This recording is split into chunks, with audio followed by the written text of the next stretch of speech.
Olá a todos vocês. Bom, gente, eu venho aqui fazer um vídeo rápido e um vídeo apenas de explicação, orientação, dúvidas. É o seguinte, senhores.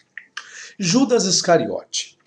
A informação que a Bíblia registra em Mateus e em Atos está de forma correta? Ou seja, eu venho estudando um pouquinho dos pais das igrejas para fazer o livro concernente que eu falei para vocês acerca dos papiros, comparando o papiro, códice e a menção dos pais das igrejas. E eu me deparei com o pai da igreja Papias, que diz os historiadores, né, os grandes estudiosos, que é de 70 a 155 depois de Cristo, e ele traz uma informação interessante referente à morte de Judas Iscariotes. E quem atesta a obra de Papias é outros pais das igrejas, e parece que houve alguns fragmentos. Bom, Papias, segundo os estudiosos dizem, ou até os pais das igrejas, disse ter sido bispo de Herápolis, na Frígia. As principais informações a respeito de Papias são registradas nos fragmentos das obras de Irineu e Eusébio, dois pais das igrejas, tá? Então eles atestam realmente a obra de Papias. Os fragmentos de Papias são traduzidos a partir do texto de Ruth e Relicais Sacra, volume 1. Papias afirma que recebeu as palavras dos apóstolos, o qual ele acompanhava. E, além disso, afirma que ele ouviu também de Ariston e do presbítero João. A residência do apóstolo Filipe, com suas filhas em Herápolis, foi mencionada por ele. Por ele quem? Papias, tá? Só para vocês saberem um pouquinho da datação desse pai da igreja chamado Papias. Aí Mateus 27,5 diz o que todo mundo sabe, diz o seguinte. Então Judas, atirando para o santuário as moedas de prata, retirou-se e foi enforcar-se. Não diz que ele se enforcou, que ele foi se enforcar, ok? Isso é o que diz a Bíblia. Agora vem a pergunta, a Bíblia contém erros, sim ou não? Bom, algumas pessoas dizem que o Novo Testamento ele pode ser constituído pelos papiros e pela menção dos pais das igrejas, ok? Isso é o que eu venho estudando. E algumas pessoas defendem que a Bíblia ela não é inerrante, não contém erro. Bom, então o versículo de Mateus diz isso. Aí Atos diz assim, ora... Esse adquiriu um campo com o galardão da iniquidade e, precipitando-se, rebentou pelo meio e todas as suas entranhas se derramaram. Aí o que as pessoas querem fazer para dizer que não existe erro nessa questão da morte de Judas? Dizem não, que na verdade Judas Iscariote foi, amarrou a corda e arrebentou a corda, de onde ele estava ali em frente a um precipício e caiu. Aí vem a pergunta, alguém pode provar isso? Alguém tem um documento que prove essa ideia que algumas pessoas colocam em Atos para não ser contraditório com Mateus 27,5? Alguém tem esse documento? Alguém tem a menção do pai da igreja? Porque o pai da igreja que menciona aí sobre a morte de Judas é o pai da igreja Papias. Alguém agora tem um papiro que diz em cima de Atos 1,18 que na verdade, precipitando-se, rebentou pelo meio. Ou seja, o que é precipitar? É se jogar, precipitando-se, não é isso? Agora alguém traz informação que ele amarrou a corda aqui no pescoço, aí o peso do corpo ele era tão pesado que quebrou o galho, pum, e caiu lá embaixo. Alguém tem essa prova? Se não tivesse, senhores, então Atos 1,18 vai realmente se contradizer com Mateus 27,5. Isso é porque a Bíblia não contém erro. Mas tudo bem. Bom, olha o que Papias diz. Papias vai ignorar essas duas passagens da Bíblia, tá? Diz assim, Papias, no seu terceiro fragmento. Judas andava neste mundo, um triste exemplo de impiedade. Seu corpo inchou, ele só apenas fala isso, inchou, a tal ponto que ele não pôde passar facilmente como um carro passava. Ele foi esmagado pelo carro, de modo que suas entranhas se derramaram. E agora, senhores?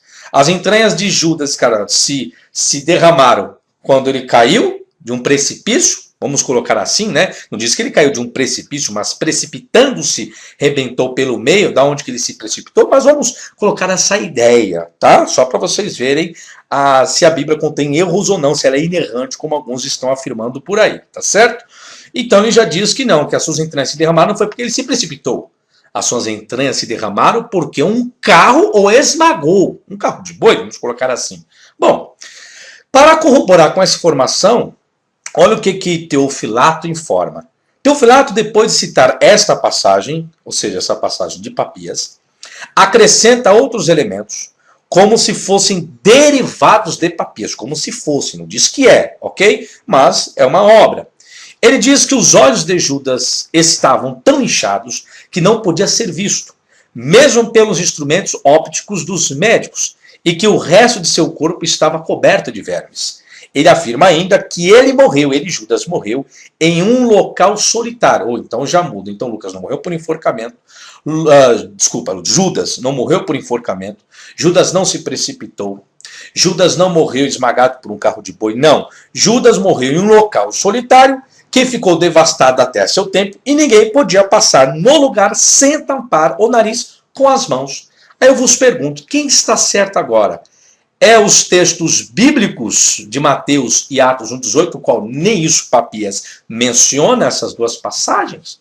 Ou o fato agora é a menção do que Papias diz? Ou seja, os papiros que atestam Mateus 27,5 e Atos 1,18 estão após o pai da igreja Papias. Bem após. Aí ele pergunta, quem está correto?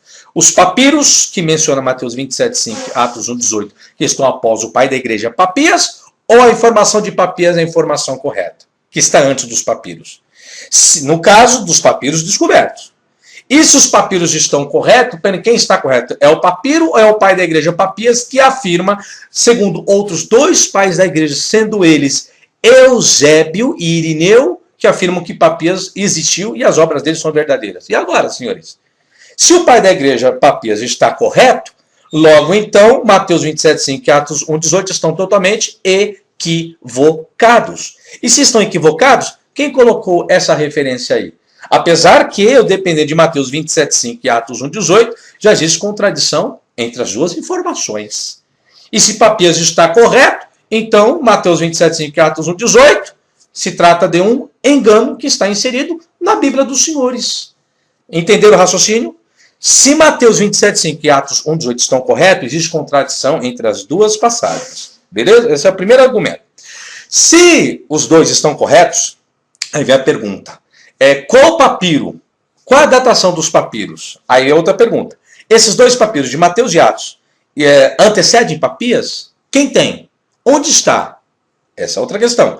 E a última questão é, se Papias está correto e antecede os papiros, então a informação de Mateus e Atos estão erradas. Em outras palavras, então se eu tenho que constituir o Novo Testamento por citação dos pais das igrejas, como alguns queiram alegar, aí eu pergunto, eu vou depender de quem? Da informação do que está na Bíblia ou dos pais das igrejas? Porque algumas informações dos pais das igrejas estão indo contra aquilo que está escrito na Bíblia. Aí eu pergunto, quem está certo?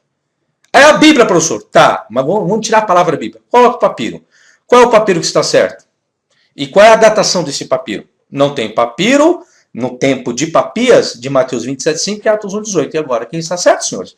Ok? Só para os senhores, um vídeo para os senhores pensarem do que eu estou fazendo e do que vai chegar aí como livro no ano que vem. Tá? Estou estudando muito aqui. Não se esqueça, eu tenho esses detalhes sobre essas deturpações e sobre mais essa questão de Papias lá no meu site. Entra no meu site www.professorfabiosabino.com.br que vocês terão mais informações. E não se esqueça, compartilhe esse vídeo para alcançar outras pessoas a obterem informação. Lembra, senhores? Eu apenas aqui coloquei argumentos, aqui eu não defendi nada. Estou deixando vocês pensarem e vou ficar neutro nessa história. Quando eu concluir meu livro e estiver aí no mercado, aí sim, vocês terão a minha posição referente a essa questão. Mas aqui, fique com a sua conclusão, quem está certo? Mateus 27,5, Atos 1,18 ou a menção do pai da igreja de Papias? Se os papiros estão certos, como você vai ignorar o pai da igreja? Você tem fundamento para dizer que ele errou? Se Irineu e outro pai da igreja, Eusébio, não questionaram essa afirmação dele, como fica agora na história? E se Papias está certo, como fica as duas passagens citadas agora? Tá certo? Sucesso a todos vocês, até a próxima e tchau, tchau.